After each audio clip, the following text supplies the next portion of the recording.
Schwerin, Northern Germany, November 14, 1918. Morning. Grand Duke Friedrich Franz IV signs the abdication document. He is 36 years old. His family has ruled Mecklenburg for 700 years, descended from Slavic princes who converted to Christianity in the 1160s. That lineage ends today. Not with conquest, not with execution, with a signature. Outside the castle, red flags fly. Revolutionary councils control the streets. Workers and soldiers demand a republic. The German Empire is collapsing. Kaiser Wilhelm II will abdicate in 2 days. The Austro-Hungarian Empire is already dissolved. The Russian Tsar executed 5 months ago. Every throne in Central Europe is falling. Friedrich Franz signs. The Grand Duchy of Mecklenburg-Schwerin becomes the Free State of Mecklenburg-Schwerin. The castle becomes state property. 700 years of hereditary rule ending in a single morning.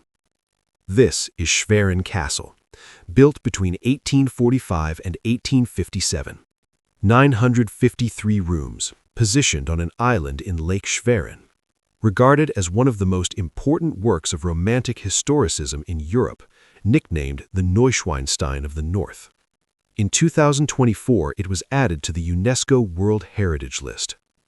But the question that haunts every limestone tower is this: what do you build when the world around you is demanding democracy and you're clinging to feudalism? When Europe is modernizing and you're looking backward? When your power is becoming obsolete and you respond by building a fantasy? If you enjoy investigations into European architecture and the dying dynasties that built them, please like, subscribe, and tell me in the comments which castle to explore next. Your support makes these detailed stories possible. Thank you for being here. The story begins not with Friedrich Franz IV's abdication in 1918, but with his great-grandfather's obsession in 1843. A young Grand Duke who hated the old castle so much, he ordered it completely rebuilt. Let's begin. The first records of a structure at this location date from AD 973, a fort belonging to the Palabian Slav tribe of the Obotrites on an island in the large lake of Schwerin. The Obotrites were a West Slavic people, pagan, organized into tribal confederations, controlling territory in what is now northern Germany. The fort at Schwerin was strategic, defendable, positioned on an island that could be secured against attacks. In 1160, the fort became a target of Germanic noblemen planning to expand their territory eastward under the leadership of Henry the Lion, 1129 to 1995. The Obotrites under Niklot destroyed the fort, but left because of the Germanic military dominance.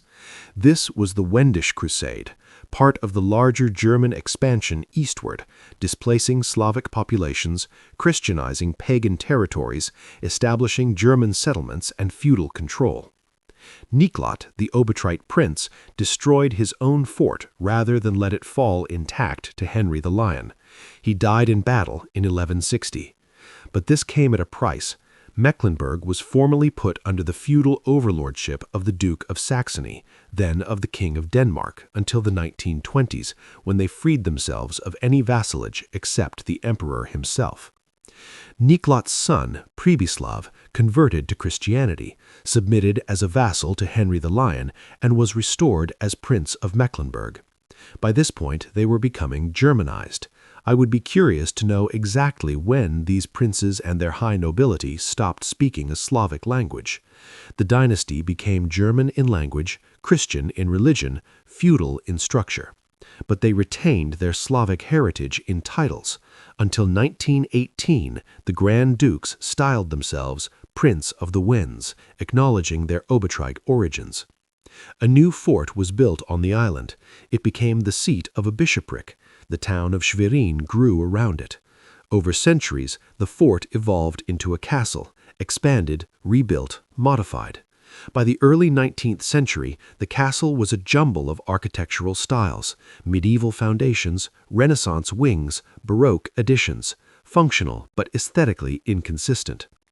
Grand Duke Friedrich, 1788 to 1842, instructed his architect Georg Adolf Demmler, 1804 to 1886, to remodel the palace. Friedrich wanted modernization, updates, improvements. Demmler began planning. But Friedrich died in 1842. His son, Friedrich Franz II, inherited at age 19. A few months later, construction was halted by his successor, Friedrich Franz II, 1823 to 1883, who wanted a complete reconstruction of the historic site. Not remodeling, complete reconstruction. Friedrich Franz II hated the mismatched architecture. Duke Friedrich Franz II, who was frustrated with the poor condition and the clashing architectural styles of the castle, gave the order for the reconstruction. He wanted something coherent, unified, modern.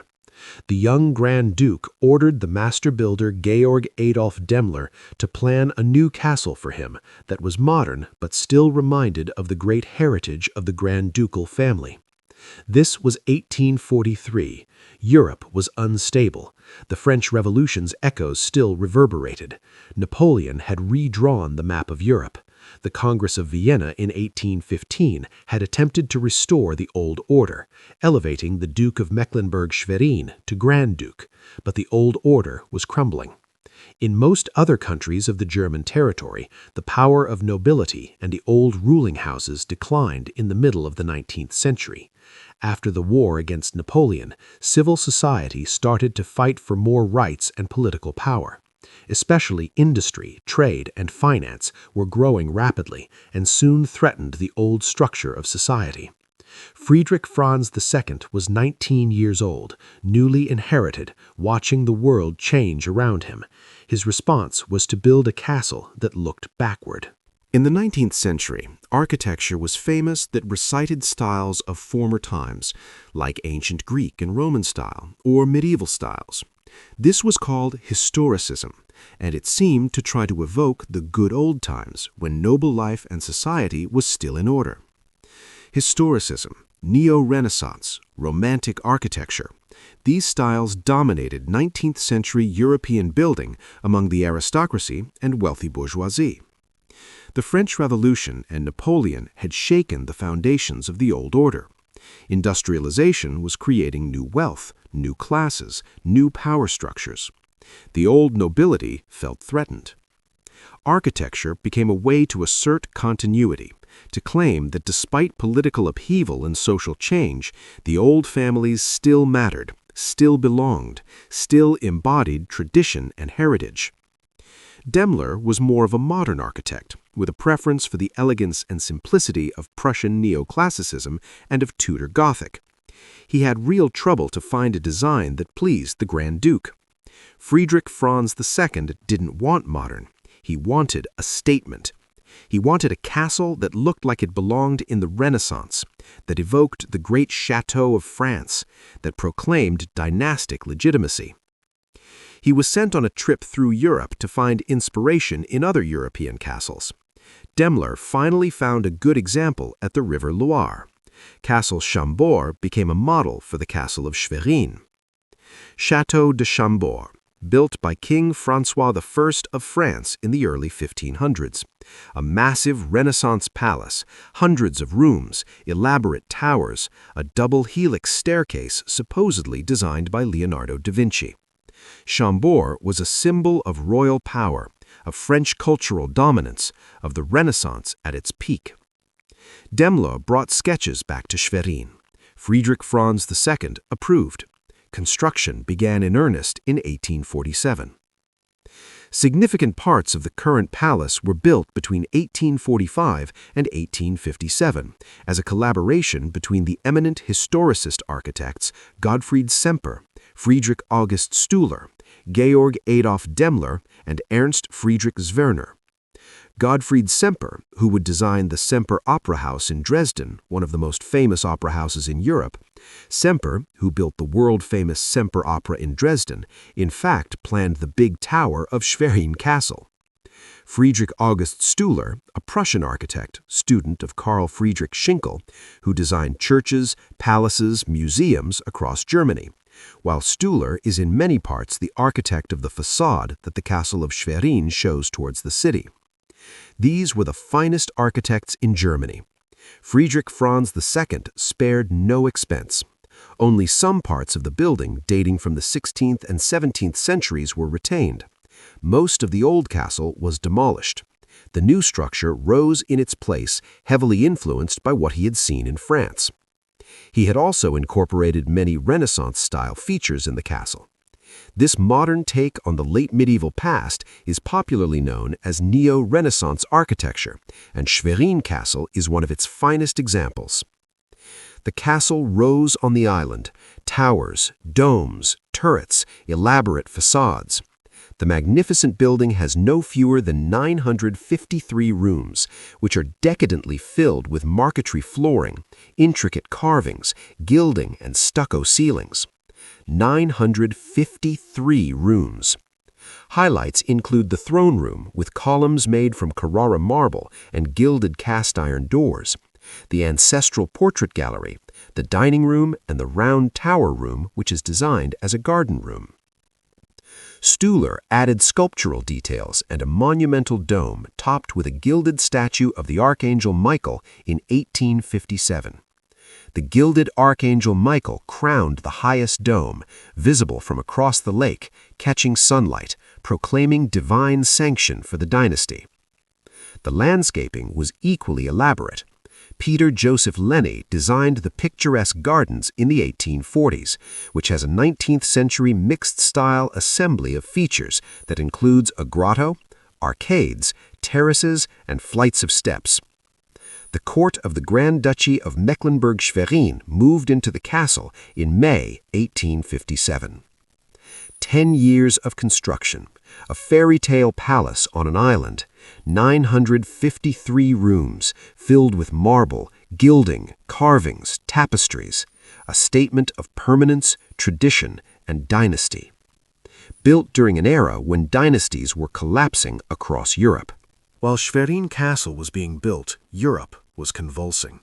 1848, the year of revolutions, uprisings across the continent, Paris, Vienna, Berlin, Prague, Budapest, Milan, Venice, demands for constitutions, representative government, civil liberties, national self-determination, the old order under siege. During the revolutions of 1848, the Grand Duchy witnessed a considerable agitation in favor of a liberal constitution. On 10th October 1849, Grand Duke Friedrich Francis II, 1823 to 1883, granted a new basic law, elaborated by his first minister, Ludwig von Lutzow. Friedrich Franz II, facing pressure from reformers, granted a constitution. This was extraordinary. Mecklenburg-Schwerin had been governed since 1755 by the Landesgrundsätzlicher Erbvergleich, the inheritance agreement, which entrenched the power of the nobility and gave the Grand Duke absolute executive authority. The Mecklenburg governance was still determined by the 1755 inheritance agreement, Landesgrundsätzlicher Erbvergleich, which upheld the medieval hierarchy of the estates. A constitution would change that. It would create elected representation, limit ducal power, establish rights for citizens. For one brief moment in 1849, Mecklenburg-Schwerin seemed poised to modernize. Then the reaction set in. In the subsequent reaction of the Mecklenburg nobility, backed by the Strelitz Grand Duke Georg, all the concessions which had been made to democracy were withdrawn, and further restrictive measures were introduced in 1851. The nobles revolted against the constitution. They had too much to lose. Between 1733 and 1755, the estate owners of Mecklenburg increased their land holdings. They were backed by the Kaiser of the Holy Roman Empire in this effort. By the Convention of Rostock in 1755 in Mecklenburg-Schwerin, all power was placed in the hands of the duke, nobles, and upper classes. The lower classes had no voice. The Ritterschaft, the knights' estates, the landed nobility, they controlled the economy, owned vast properties, held feudal privileges. A constitution threatened that. This structure privileged hierarchical conservatism, enabling the estates to block initiatives perceived as threatening noble privileges, such as expanded state expenditures. Grand Duke Georg of Mecklenburg-Strelitz, Friedrich Francis II's cousin, led the opposition. In response, Georg and the other opponents of the new constitution, which included the King of Prussia, appealed to a court of arbitration, which declared the new constitution null and void. Accordingly, the old constitution was reintroduced, and thus the old order restored. The constitution was revoked, the old feudal system restored, democracy withdrawn, the brief window of reform slammed shut. In 1907, the Grand Duke promised a constitution to his subjects. 53 years later. Not until 1907 did another Grand Duke promise a constitution, and even that promise was never fully implemented before 1918. Otto von Bismarck, the Iron Chancellor of Prussia and later Germany, mocked Mecklenburg as a safe haven in case of apocalypse, as everything there happens 50 years later. Mocked by Chancellor Otto von Bismarck as a safe haven in the face of threatening apocalypse, as everything there happens 50 years later. Mecklenburg-Schwerin was frozen in time. The Grand Duchy had always been a government of feudal character. While Prussia modernized, while Bavaria reformed, while Saxony industrialized, Mecklenburg-Schwerin clung to feudalism.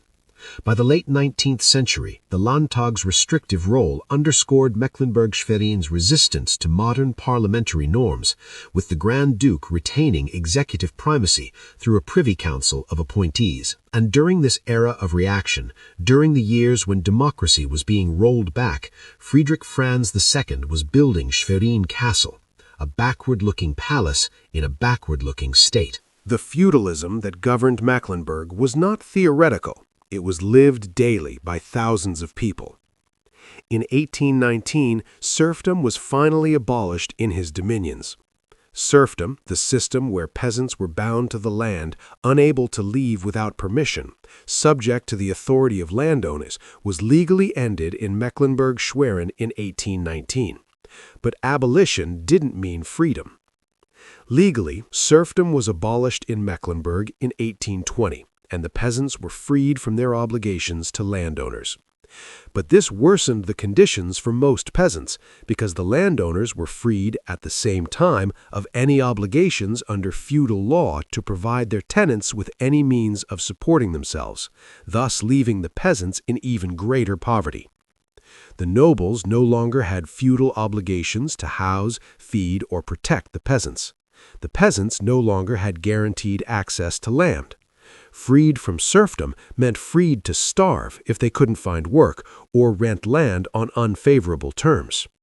This agreement, negotiated amid disputes over noble land encroachments, noble holdings expanded significantly from 1733 to 1755, entrenched aristocratic veto powers, and perpetuated inherited serfdom, with peasants bound to estates and unable to relocate without lordly permission. Even after 1820, the economic power remained entirely with the landowners. In Mecklenburg during the 1700s and 1800s, a type of feudalism known as inherited serfdom. The landowners controlled the economy and ruled their estates with absolute authority. The peasants were dependent entirely on the nobles, who could even buy and sell them with or without their property. The Ritterschaft, the noble landowners, controlled vast estates. Noble-dominated large estates, often exceeding 100 hectares, monopolized arable land and enforced feudal practices that prioritized subsistence over intensive improvement. They rented land to tenant farmers on terms that kept tenants permanently indebted. Serfdom's formal abolition in 1820, effective from Easter 1821, transitioned many laborers to tenant farming on Junkers' estates, fostering modest output gains through cash crop emphasis like sugar beets and enhanced livestock breeding without fragmenting holdings. This shift entrenched noble control, as tenants shared yields but lacked ownership incentives. The system was designed to keep wealth concentrated. The nobles owned the land, controlled the markets, dominated local government. The Grand Duch held executive power at the state level but shared it with the Landtag, the Diet, which met for a short session each year. At other times, they were represented by a committee consisting of the proprietors of knights' estates, the Ritterschaft, and the Landschaft, or burgomasters of certain towns. There was no elected assembly representing ordinary citizens. There were no civil rights protecting peasants or workers. There was no path for social mobility except at the discretion of the nobility. Mecklenburg-Schwerin in the mid-1800s functioned more like a medieval principality than a modern state, and Friedrich Franz II, the Grand Duch building a fairy tale castle, presided over this system, not reforming it, defending it. The castle rose during the 1840s and 1850s. The laborers who built it, stonemasons, carpenters, glaziers, plasterers, scaffolders, were subject to the same economic conditions as everyone else in Mecklenburg-Schwerin. Wages determined by landowners and local authorities, employment precarious, no legal protections against exploitation. We don't know most of their names. The architects are recorded: Demmler, Semper, Stuhler, Zwerner. The Grand Duke is central to every account. But the workers who hauled stone, mixed mortar, carved details, laid floors, installed windows, they disappear from the record. This is typical.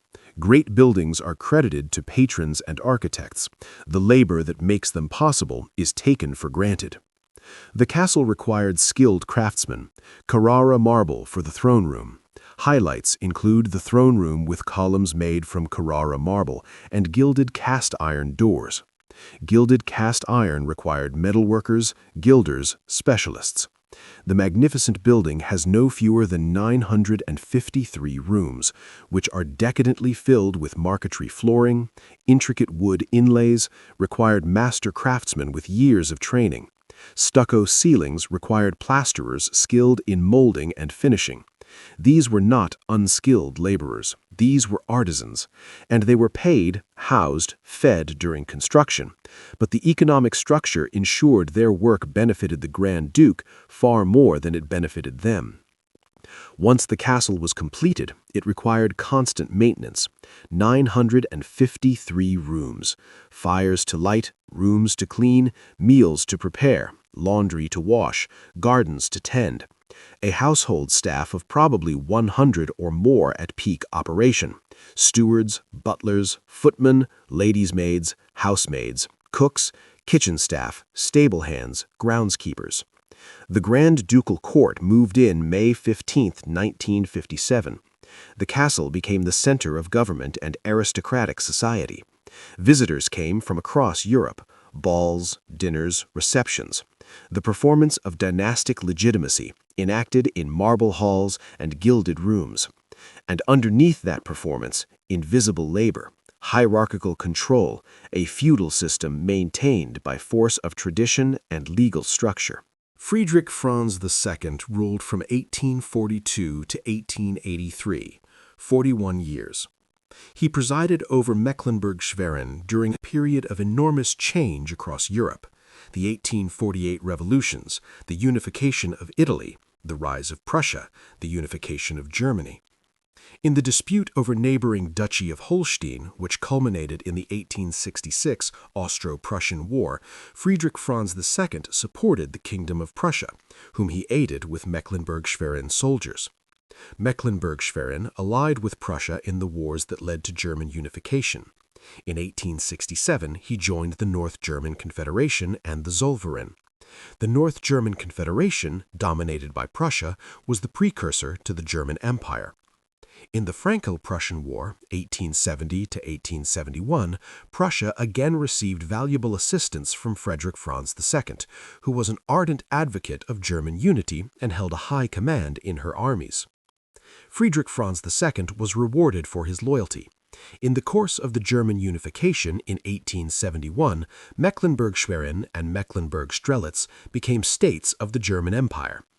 The German Empire, proclaimed at Versailles in 1871, united dozens of German states under Prussian leadership. The Grand Duke of Mecklenburg-Schwerin retained his title and significant autonomy, but operated within the federal structure of the empire. The empire introduced some modernization. There was now renewed agitation for a more democratic constitution, and the Reichstag gave some countenance to this movement. The Reichstag, the imperial parliament, was elected by universal male suffrage. This created pressure on states like Mecklenburg-Schwerin to modernize their own governments. But Friedrich Franz II resisted. Only in 1907 did Grand Duke Friedrich Franz III promise a full constitution, acknowledging the obsolescence of the feudal diet amid growing pressures for reform. Not until 1907, 24 years after Friedrich Franz II died, did his grandson finally promise a constitution. Friedrich Franz II died in 1883. He was 60 years old. He had built Schwerin Castle. He had allied Mecklenburg-Schwerin with Prussia and brought it into the German Empire. He had defended the feudal system against demands for reform. He had ruled as an absolute monarch, constrained only by the power of the nobility, unconcerned with the wishes of ordinary citizens. He was succeeded by his son, Friedrich Franz III, who ruled briefly from 1883 to 1897. Friedrich Franz III continued his father's policies: feudal governance, alliance with Prussia, and resistance to democratic reform. In 1897, Friedrich Franz IV, age 15 when he inherited, succeeded his father, Friedrich Franz III, the last Grand Duke of Mecklenburg-Schwerin. Friedrich Franz IV, age 15 when he inherited, the last Grand Duke, the one who would sign the abdication in 1918. In December 1913, a fire destroyed about one-third of the building, including the Bergsee Wing, the Southern Garden Wing, the Golden Hall, and the main staircase. December 1913. Fire swept through Schwerin Castle, one-third of the building destroyed. In December 1913, roughly one-third of the castle was burned down: the Bergsee Wing, facing the lake, the Southern Garden Wing, the Golden Hall, one of the most elaborate staterooms, the main staircase, the grand entrance. Reconstruction began immediately, but the fire was an omen. The castle had stood for 56 years, a symbol of dynastic permanence, feudal tradition, backward-looking romanticism, and now a third of it was destroyed. The gilded interiors, the marble columns, the intricate carvings, gone.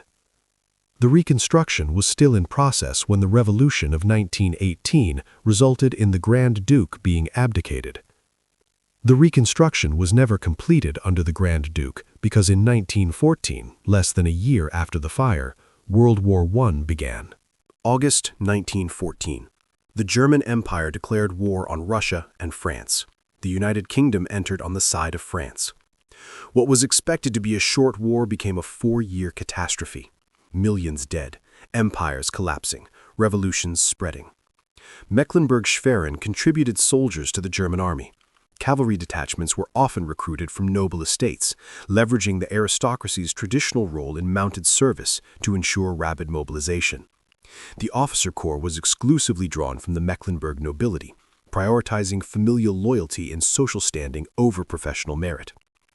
The war dragged on: 1915, 1916, 1917. The Western Front became a stalemate. Trenches stretching from the English Channel to Switzerland, millions dying from miles of mud.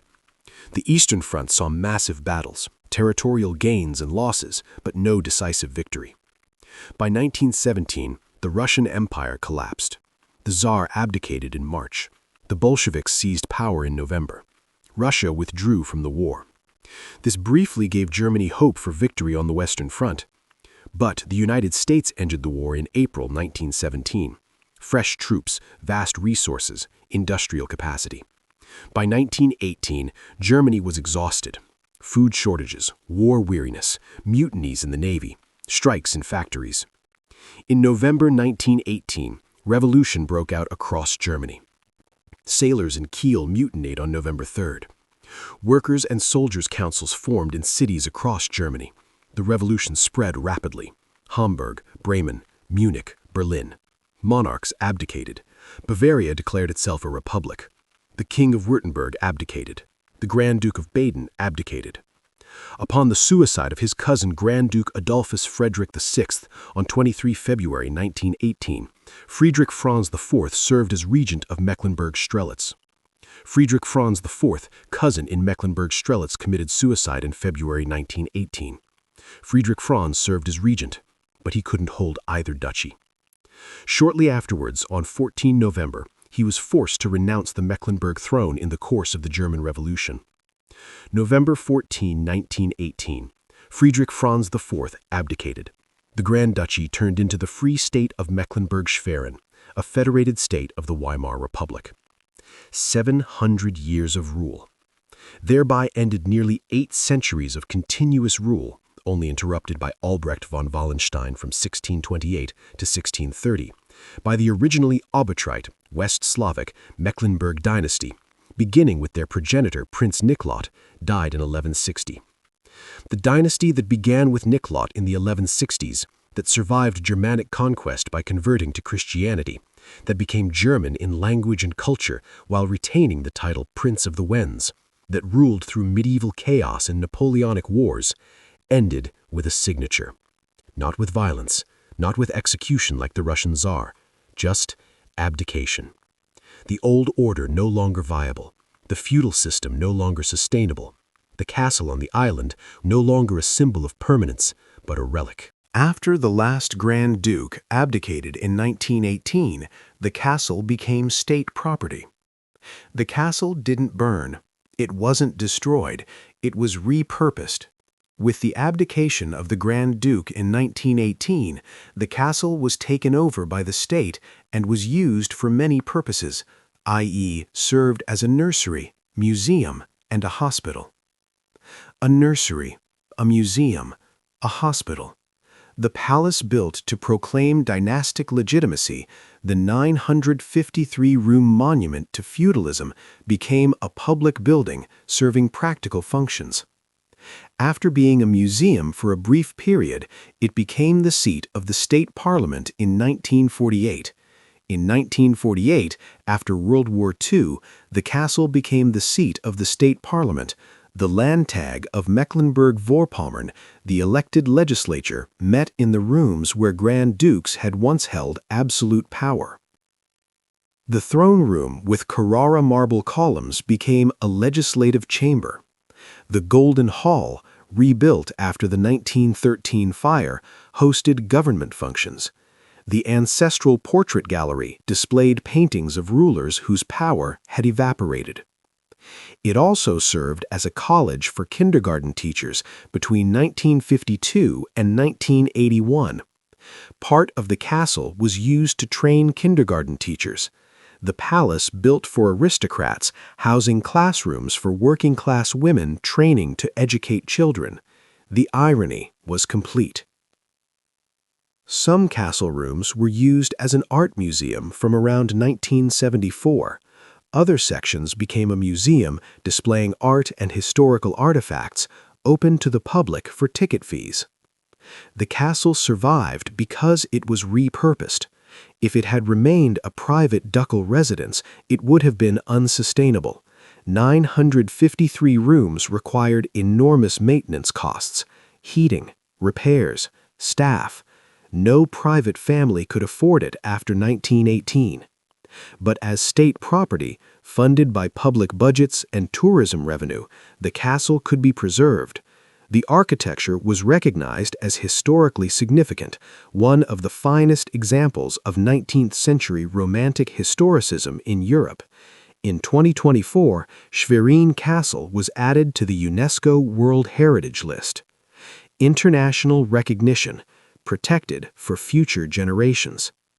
The castle that was built to resist modernity survived by surrendering to it. What does Schwerin Castle reveal about power and obsolescence in 19th century Europe? First, that Romantic historicism was a political choice, not just an aesthetic one. Friedrich Franz II chose French Renaissance style deliberately. In the 19th century, architecture was famous that recited styles of former times, like ancient Greek and Roman style or medieval styles. This was called Historism, and it seemed to try to evoke the good old times when noble life and society was still in order. The good old times, when nobility ruled unchallenged, when feudalism was natural, when social hierarchy was divinely ordained. Choosing Renaissance architecture was choosing to associate the dynasty with the golden age of European monarchies, the era before revolutions and republics and demands for equality. Instead, Demler found a perfect example at the Loire in France, where aristocratic life had reached its prime during the Renaissance. The Loire Valley Chateau represented the height of aristocratic power in France before the French Revolution destroyed it. Building Schwerin Castle in that style was building a monument to a world that had already ended elsewhere. Second, Schwerin reveals that maintaining feudalism required deliberate effort and political will. The 1848 revolutions swept Europe. Most German states granted constitutions, created elected assemblies, established civil rights. Mecklenburg-Schwerin granted a constitution in 1849 and then revoked it in 1851. In the subsequent reaction of the Mecklenburg nobility, backed by the Strelitz Grand Duke George, all the concessions which had been made to democracy were withdrawn, and further restrictive measures were introduced in 1851. This was a choice. The Grand Duke and nobility chose to roll back democracy. They chose to defend feudal privileges. They chose to resist modernization, and they succeeded for nearly 70 more years. Not until 1907 was another constitution promised. In 1907, the Grand Duke promised a constitution to his subjects, and even that was never fully implemented before the 1918 revolution. Third, Schwerin reveals that the old order could delay its collapse, but not prevent it. From 1851 to 1918, Mecklenburg-Schwerin maintained feudalism, but the pressures kept building. Industrialization, urbanization, mass literacy, political movements demanding rights.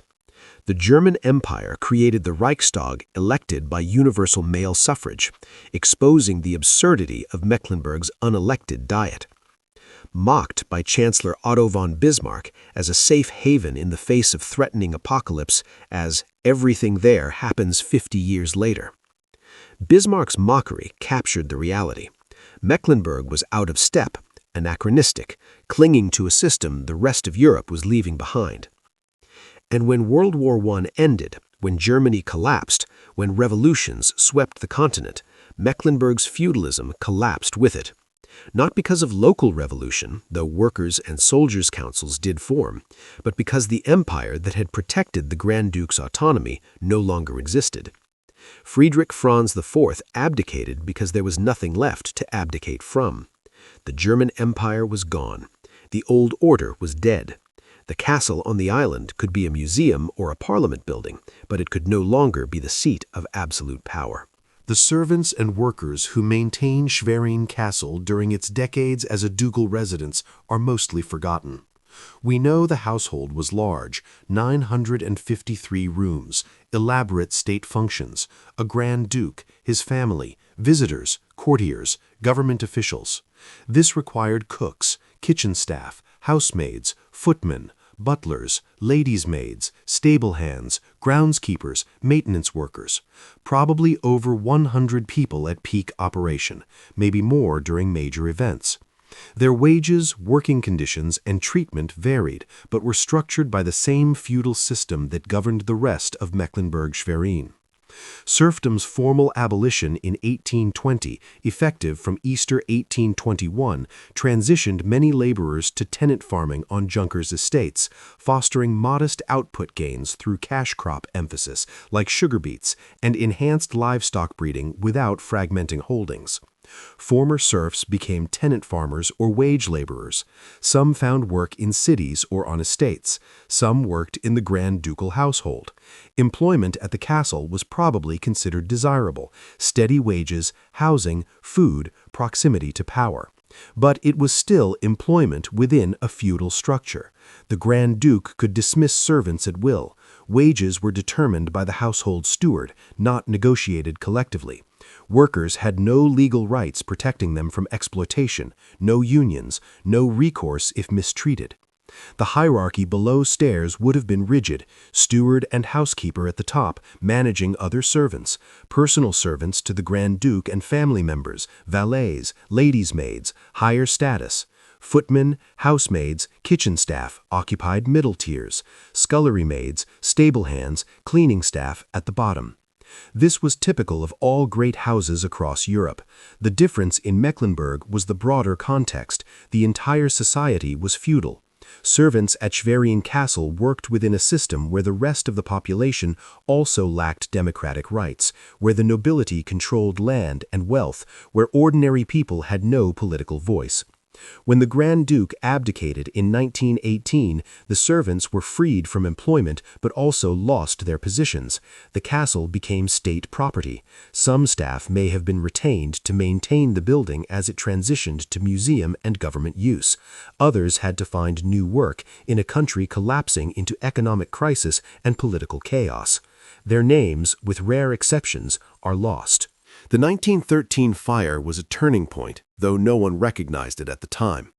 In December 1913, a fire destroyed about one-third of the building, including the Bergsee wing, the southern garden wing, the Golden Hall, and the main staircase. A third of the castle destroyed, the most elaborate interiors gone. The Golden Hall, where state functions were held, reduced to charred ruins. The main staircase, the grand entrance that visitors ascended, collapsed. Reconstruction began, but then World War I started. Resources diverted to the war effort. Labor shortages, material shortages. The reconstruction slowed, stalled, continued sporadically. The reconstruction was still in process when the Revolution of 1918 resulted in the Grand Duke being abdicated. The fire revealed the castle's fragility. For all its limestone solidity, for all its claims to permanence, Schwerin Castle could burn, and once burned, it required enormous resources to rebuild, resources that depended on a functioning state, a stable economy, a dynasty with income and authority. When the dynasty collapsed, the reconstruction stopped. The castle was left partially restored, some wings rebuilt, others still bearing fire damage. The fire was an omen. Even monuments can crumble, even palaces burn, even dynasties that ruled for 700 years can end. Friedrich Franz IV lived until 1945. Shortly afterwards, on 14 November, he was forced to renounce the Mecklenburg throne in the course of the German Revolution. He abdicated in 1918, age 36. He lived another 27 years as a private citizen. He moved to Denmark initially, then to Silesia, then to various locations as World War II disrupted Europe. He died in 1945 in Flensburg, shortly after Germany's surrender, age 63. His life spanned 2 world wars, the Weimar Republic, the rise of Nazism, the collapse of the Third Reich. He witnessed the complete destruction of the world he had been raised to rule. He never regained his throne. The Grand Duchy turned into the Free State of Mecklenburg-Schwerin, a federated state of the Weimar Republic. Mecklenburg-Schwerin became a republic, part of the Weimar Republic from 1918 to 1933, then part of Nazi Germany from 1933 to 1945, then occupied territory divided between Allied zones. Friedrich Franz IV's son, Friedrich Franz, hereditary Grand Duke, lived until 2001. There are no longer any legitimate Grand Dukes. Hereditary Grand Duke Friedrich Franz died in 2001. The line continued, but the title was meaningless, a courtesy extended by monarchist circles with no legal standing. The dynasty that began with Niklot in 1160, that ruled for 700 years, ended not with a dramatic fall, but with quiet obsolescence. The last Grand Duke living in exile, dying in a defeated Germany, his title, a historical curiosity. What does it mean to build a fairy tale castle in a state that refuses democracy? Schwerin Castle is beautiful. The architecture is significant. The craftsmanship is extraordinary. Regarded as one of the most important works of Romantic historicism in Europe, nicknamed the Neuschwanstein of the North, UNESCO recognized it as World Heritage. But the beauty was built on a system that denied rights to most people. In Mecklenburg during the 1700s and 1800s, a type of feudalism existed known as inherited serfdom. The landowners controlled the economy and ruled their estates with absolute authority. The peasants were dependent entirely on the nobles, who could even buy and sell them with or without their property. Serfdom was abolished in 1820, but economic power remained concentrated. Legally, serfdom was abolished in Mecklenburg in 1820, and the peasants were freed from their obligations to landowners. But this worsened the conditions for most peasants, because the landowners were freed at the same time of any obligations under feudal law to provide their tenants with any means of supporting themselves, thus leaving the peasants in even greater poverty. The Grand Duke ruled with absolute power, constrained only by the nobility, accountable to no one else. There was no elected assembly representing ordinary citizens until after 1918. By the late 19th century, the Landtag's restrictive role underscored Mecklenburg-Schwerin's resistance to modern parliamentary norms, with the Grand Duke retaining executive primacy through a privy council of appointees. And during this era, Friedrich Franz II built Schwerin Castle, a palace with 953 rooms, Carrara marble, gilded ceilings, elaborate gardens, a monument to dynastic permanence. The castle was a statement: we belong, we matter, we will endure. But it was built in defiance of history, not in alignment with it. While Europe modernized, Mecklenburg looked backward. While other states granted constitutions, Mecklenburg revoked them. While democracy spread, Mecklenburg clung to feudalism. The castle represented a fantasy that the old order could be preserved through architecture, that building a beautiful palace could make people forget they had no rights, that romanticizing the past could stop the future from arriving. It couldn't. The castle survived. The dynasty didn't. Walk Schwerin Castle today, and you walk through a building that has outlasted the system that created it. The state parliament still meets there. After being a museum for a brief period, it became the seat of the state parliament in 1948. Elected representatives debate legislation in rooms where Grand Dukes once exercised absolute power. Parts of the castle function as a museum. Visitors tour the throne room, the ancestral gallery, the reconstructed Golden Hall. They admire the architecture, photograph the gilded Archangel Michael atop the dome, walk the gardens Peter Joseph Lenny designed. Nowadays, the castle is used as a museum and as the seat of Schwerin's parliament, the Landtag. The tours emphasize the architecture, the history of the dynasty, the Romantic Historicism movement. They mention the 1913 fire and incomplete reconstruction. They mention the abdication in 1918. They present the castle as a cultural heritage site, a monument to 19th century artistry. What they emphasize less, the feudalism that funded it, the serfdom that was abolished but left peasants poorer, the constitution that was granted and then revoked, the decades when Mecklenburg-Schwerin refused democracy while the rest of Europe modernized. The official narrative focuses on beauty and dynastic history. The darker truths are mentioned, if at all, as historical footnotes. But the castle documents those truths. The scale of the building, 953 rooms, documents the concentration of wealth. The Romantic Historicism style documents the backward-looking fantasy. The timeline, built 1845 to 1857, during the era when democracy was rolled back, documents the political context. The 1913 fire and incomplete reconstruction document fragility. The 1918 abdication documents the end. All of this is recorded in stone, even when the tours gloss over it. The question that haunts Schwerin Castle: can beauty erase injustice? The castle is undeniably beautiful. The towers, the turrets, the gilded dome, the elaborate facades.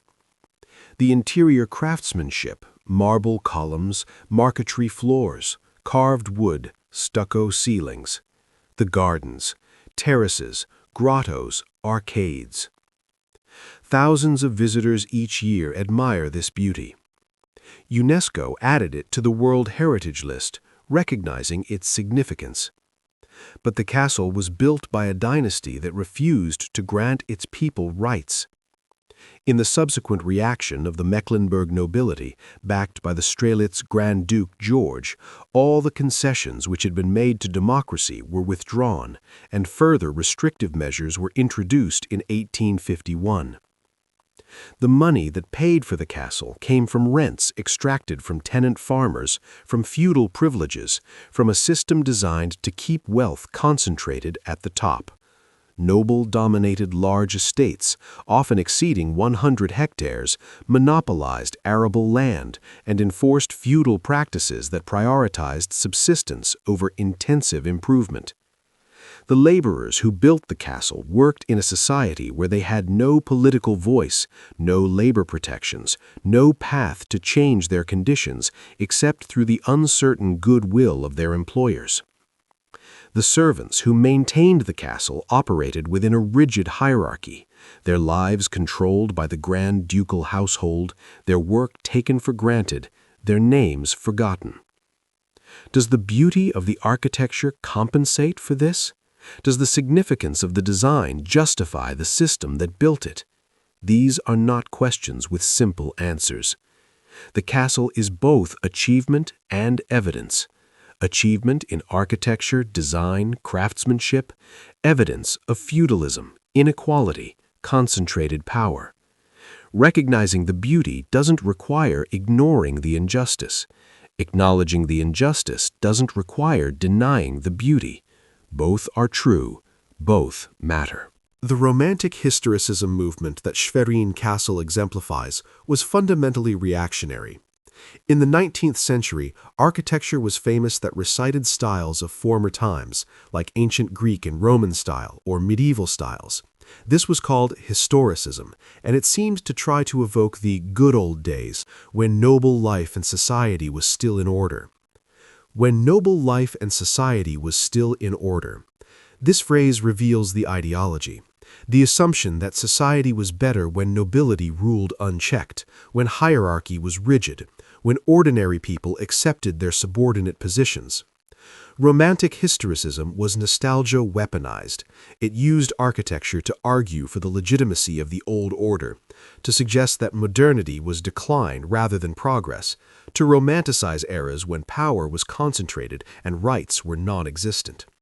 Schwerin Castle, Neuschwanstein in Bavaria, dozens of other 19th century palaces and castles, all of them looked backward. They evoked Renaissance chateaux, medieval fortresses, Gothic cathedrals. They rejected contemporary architectural styles that might suggest engagement with the modern world. This was a political choice dressed as an aesthetic one. Friedrich Franz II chose French Renaissance style because it associated his dynasty with the golden age of European monarchy. He chose to build a castle that looked like it belonged in the 1500s because he wanted to rule like kings ruled in the 1500s. Absolute, unquestioned, accountable only to God and tradition. The architecture was propaganda, and it was beautiful propaganda, which made it effective. The collapse of the dynasty in 1918 was not tragic. It was inevitable.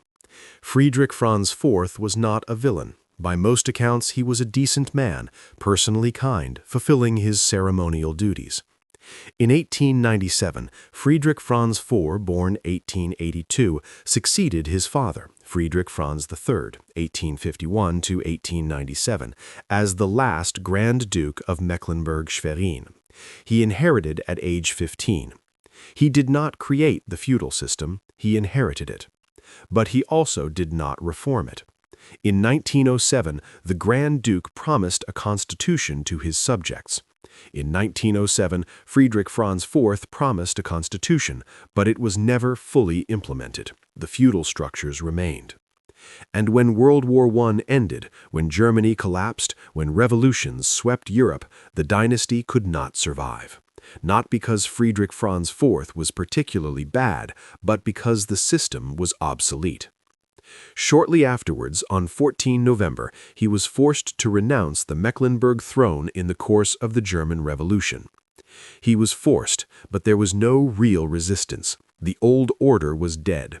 The German Empire that had protected the Grand Duke's autonomy was gone. The feudal system that had survived for centuries was unsustainable in the 20th century. The abdication was not a tragedy. It was the long-delayed arrival of democracy. So what do you build when you know the world is changing and you're determined to resist? Friedrich Franz II built Schwerin Castle, a fairy tale palace on an island. 953 rooms filled with marble, gilding, and romantic longing for an imagined past. He built it to proclaim that the dynasty would endure, that feudalism was natural and proper, that the good old times could be preserved through architecture and tradition. He succeeded in building something beautiful. The castle stands. The architecture is significant. UNESCO recognizes it as World Heritage. But he failed to preserve the system. The feudalism he defended collapsed. The dynasty ended. The constitution he refused to grant was imposed anyway, though not until after his death and his son's death and his grandson's reign. The castle outlasted the dynasty because it was beautiful enough, significant enough to be worth preserving as public property. But it survived by becoming the opposite of what it was built to be. Not a symbol of hereditary power, but a museum. Not the seat of absolute rule, but the meeting place of an elected parliament. Not a private palace, but a public park. The building stands. The system it represented is dead. Schwerin Castle rises today from its island in Lake Schwerin, exactly as it has since 1857. The limestone is gray. The turrets reach skyward. The gilded Archangel Michael crowns the highest dome, catching sunlight. The state parliament meets in the throne room. Tourists walk the galleries. Concerts are held in the gardens. The castle functions, survives, endures. But what does it mean now? For some, it's a masterpiece of 19th century architecture, one of the finest examples of romantic historicism in Europe. For others, it's a monument to feudalism, built by a dynasty that refused democracy until revolution forced abdication. For visitors, it's a beautiful day trip, a fairy tale castle by a lake, a backdrop for photos. All of these meanings coexist. The castle doesn't resolve them, it contains them, beautiful and problematic, architecturally significant and politically reactionary, a cultural treasure and a monument to inequality. Buildings do not choose their meanings, people do. Friedrich Franz II chose to build Schwerin Castle as a declaration of permanence, a defense of the old order, a monument to dynastic legitimacy. That meaning collapsed in 1918. The castle survived by acquiring new meanings: heritage site, parliament building, museum, public park. These meanings allow the building to continue existing, to be maintained, to be valued. But underneath those layers, the original meaning remains, recorded in stone. This was a palace built by absolute rulers who refused to grant their people rights. This was a romantic fantasy constructed during an era of democratic revolutions. This was a monument to a dying system built in defiance of history. The castle stands. The dynasty is gone. The feudalism is dead. The fairy tale ended. But the building remains, beautiful and silent on its island in the lake. The gray limestone glows in the northern light. The gardens bloom. Visitors walk the terraces admiring the view. And the questions linger, unanswered. Was it worth it? What was the cost? Who paid? Who benefited? Could it have been different? The castle offers no answers.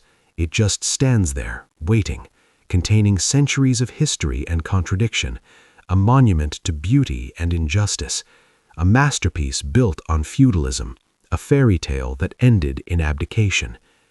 The archangel still crowns the dome, gilded wings spread, looking down on a world that moved on without him.